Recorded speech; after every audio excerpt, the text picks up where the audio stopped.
É, porque eu morava em São Paulo, por causa dos cavalos que eu me pra lá. Conta para o conjunto 64 da ordem, Farfalho. Prepara-se para Sul. Caieiras, só pega o profissional.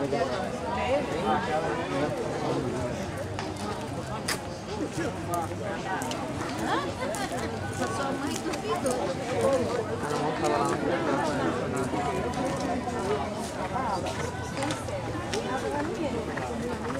Tem gente que não reconhece. A gente tem facilidade. Ela fez a falta aqui na última postagem.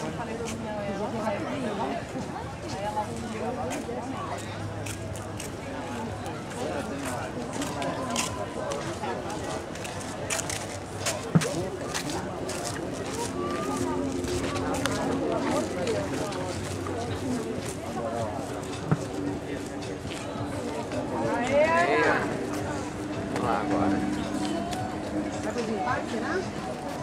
Ela tá pedindo pelo amor de Deus pra mim não participar. Tá indo. Tá bem. Já tá no dela. Olhando as duas coisas.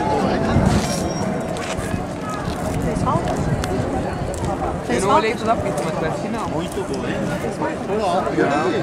O número 27 é de Anelisa Aguiar Ramos, se tornando Inter-Egípcio, vem pelo Aras Inter-Egípcio, categoria amador.